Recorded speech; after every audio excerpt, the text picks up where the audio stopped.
Salut Mehdi. Bonjour Mona. Merci d'avoir accepté cette interview. Commençons par des questions générales. Donc peux-tu nous dire quel âge as-tu s'il te plaît? J'ai 30 ans.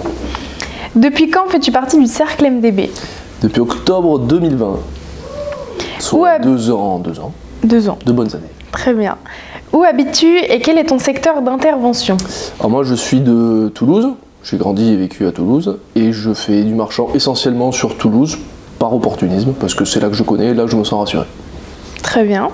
As-tu déjà fait de l'immobilier dans le passé et si oui, sous quelle forme? Oui, j'ai commencé l'IMO en 2017. J'étais salarié à ce moment-là. Et j'ai commencé un peu comme je pense la plupart des gens avec du locatif. Actuellement j'ai 4 immeubles, 1 en société, 3 en propre, pour un total d'une vingtaine de logements. Et un appartement que j'ai avec ma copine en centre-ville de Toulouse. Comment as-tu eu l'idée de devenir marchand de biens? Eh bien, j'allais dire comme la plupart aussi des marchands de biens, je pense qu'ils ont intégré le cercle, même si c'est pas tous. On a commencé par du locatif, donc on s'intéresse à l'immobilier, je pense que c'est la porte d'entrée. Et suite à ça, on s'endette, on comprend un petit peu les leviers financiers, les forces qu'on peut avoir, etc. On est vite bloqué par le cash, parce que les banques nous freinent, on veut faire des projets de plus en plus gros, mais on n'a pas les moyens à notre modeste niveau, parce que moi j'étais salarié à ce moment-là. Et le marchand, c'est quelque chose qui vient compléter les compétences qu'on a acquises dans le locatif et qui permettent de lever du cash rapidement, je vais pas dire ça, mais de manière importante. Donc ça s'est un peu imposé comme la suite logique en fait du parcours immobilier par lequel j'ai commencé. Tu nous as dit que tu avais commencé à investir quand tu travaillais, donc qu'est-ce que tu faisais avant d'être marchand? J'étais ingénieur informatique, je faisais de la magie noire dans les ordinateurs. Est-ce que ton travail t'a servi dans ton activité de marchand? J'ai envie de dire oui, parce que j'ai développé des outils, j'avais une aisance informatique, on va dire que le cœur de métier que j'avais ne m'a pas servi, mais le fait que je sois à l'aise avec l'informatique et que j'ai pas peur de me développer des petits outils pour calculer mes histoires de rendement, etc., j'estime que ça a été un vrai outil, donc j'ai envie de dire oui. Très bien. Comment as-tu financé le démarrage de ton entreprise? Alors, la première opération, je me suis débrouillé tout seul. C'était une petite opération avec un apport de... c'était combien ça? Je vais dire 20 000 € à peu près. C'est tout ce que j'avais à ce moment-là. Donc j'ai tout mis dedans. La deuxième opération, on m'a prêté l'argent. En intégrité. C'était aussi une petite opération à 100 000 €. Très bien. Quand on dit petite, c'est pour le monde du marchand évidemment. 100 000 € c'est pas rien. Très bien. Qu'est-ce qui a changé dans ta vie depuis que tu es marchand de biens? Je suis plus pauvre pour l'instant parce que mine de rien, c'est l'entrepreneuriat, c'est pas on vend quelque chose et on peut profiter de l'argent immédiatement.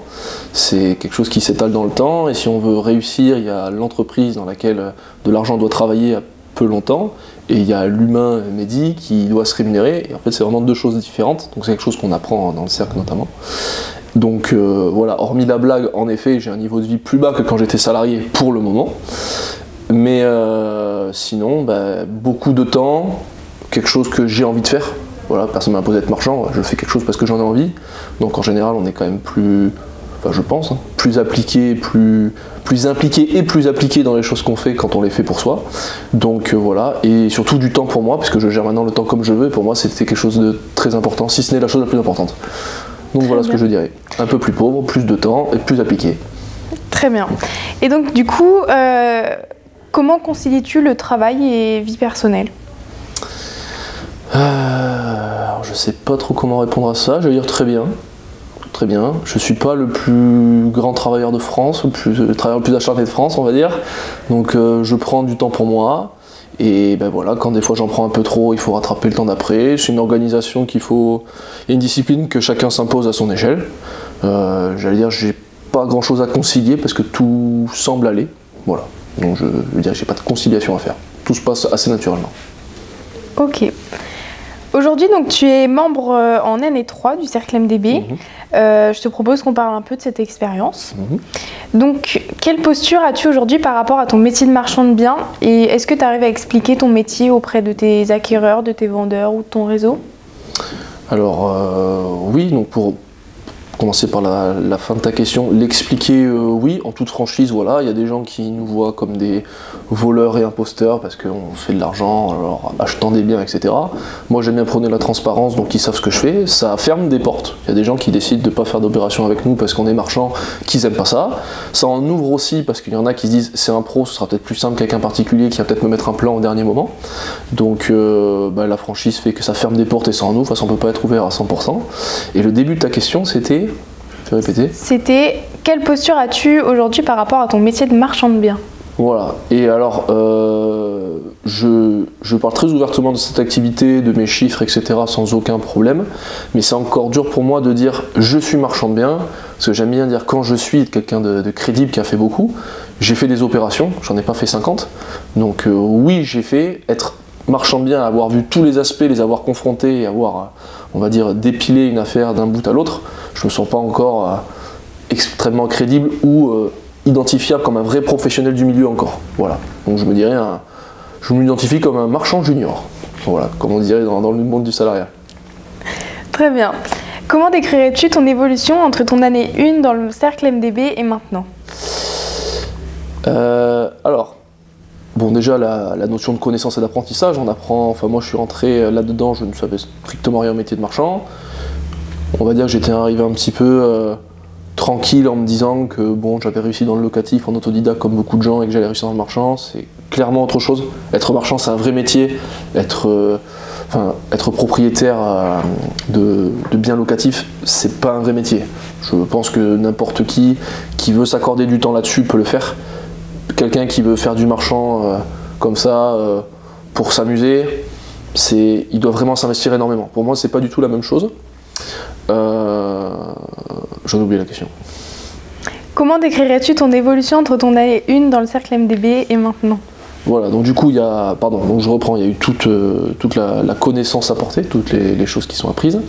Après, il y a aussi les réussites et les échecs qui amènent déjà en année 2 ou 3 à savoir ce qu'on veut et ce qu'on ne veut pas faire. Je le vois avec tous les autres membres, il y en a qui aiment faire des choses, la découpe de terrain, peut-être même partir sur la promotion, etc. Moi j'aime les choses plutôt simples, qui ne demandent pas trop d'investissement personnel, parce que c'est des problèmes et c'est un niveau d'anxiété que j'aime pas supporter.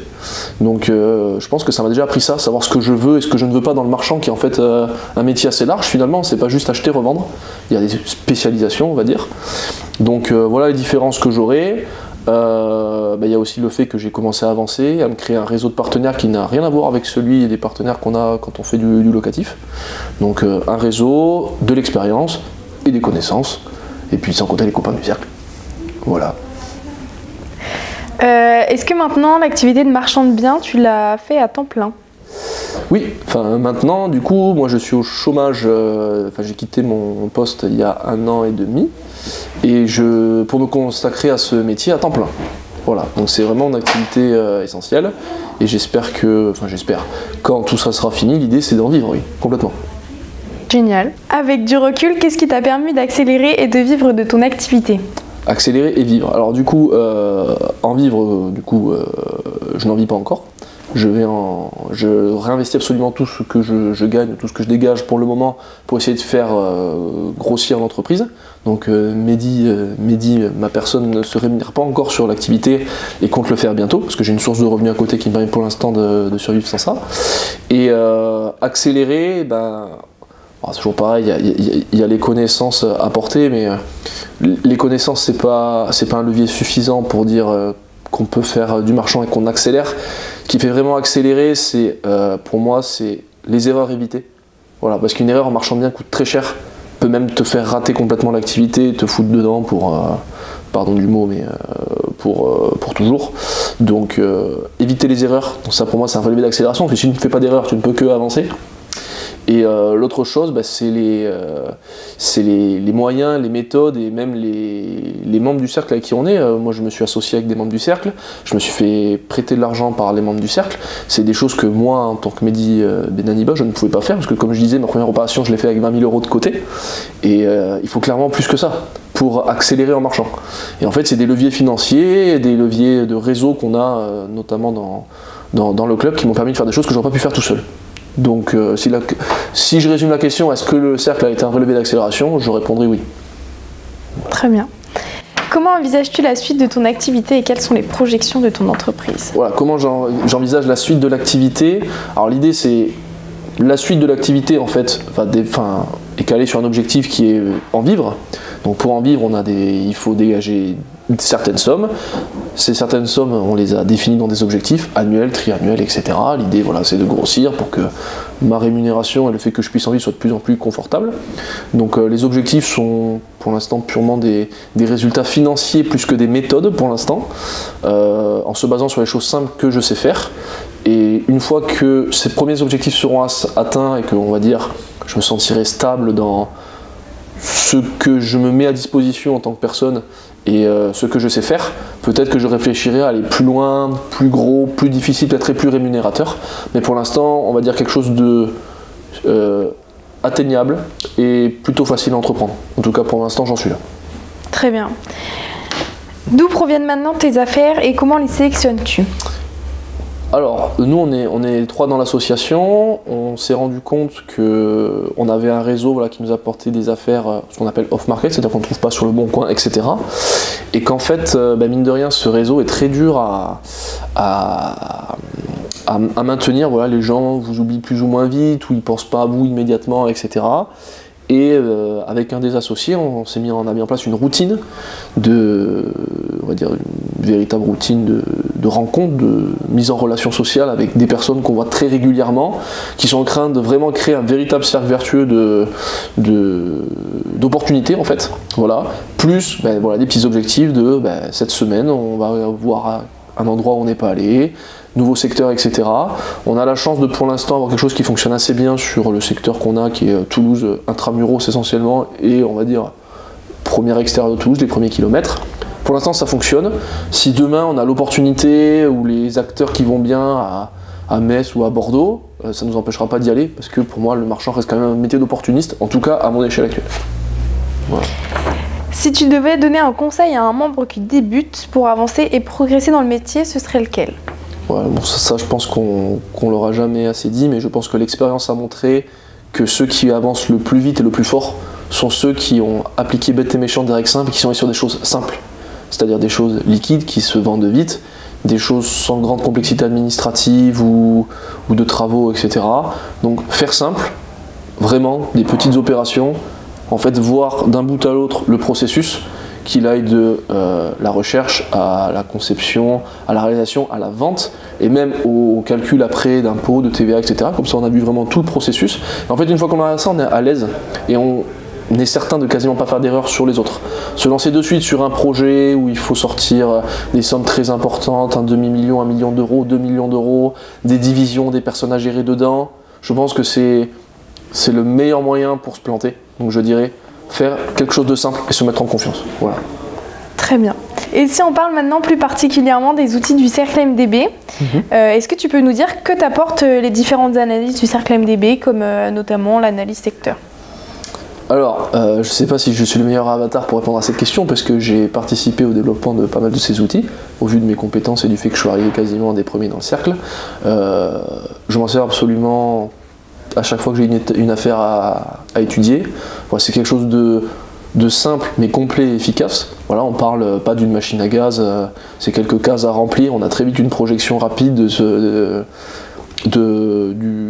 savoir si le bilan économique d'une affaire est bon ou pas. Et c'est des outils en fait qui vous mettent en confiance. Quand vous savez que ça a été vérifié comptablement plusieurs fois, que l'expérience de tous les membres montre que ces calculs sont vrais, vous savez que quand vous étudiez une opération, vous pouvez absolument vous baser dessus et vous dire voilà, si j'y vais, je sais au moins que à quelques milliers d'euros près, parce qu'on n'est jamais sûr à 100% de ce qui va se passer, mon opération devrait se dérouler comme ça. Et donc après c'est savoir est-ce qu'on est capable de mettre son investissement personnel dedans ou pas, mais l'outil c'est un outil d'aide à décision, hein, c'est exactement ça, qui permet de te mettre en sécurité sur des choses qui en général effraient la plupart des personnes qui ne sont pas sachantes. Qu'est-ce que la TVA, combien ça coûte, combien ça va me coûter si, machin, est-ce qu'il n'y a pas des frais cachés, les plicking dans les contrats? Là on voit qu'en rentrant tous les chiffres qu'on connaît, on sait tout. Voilà. Et ça, mine de rien, pour moi, c'est un véritable confort, une véritable sécurité. Et pour moi, c'est la force de l'analyse décisionnelle. Après, tu parlais de l'analyse de secteur. On se rend vite compte que, surtout sur les secteurs alors, comme le mien, Toulouse, qui est une grande ville et qui est un secteur tendu, hein, le marchand, il y en a beaucoup, se placer vite, c'est important.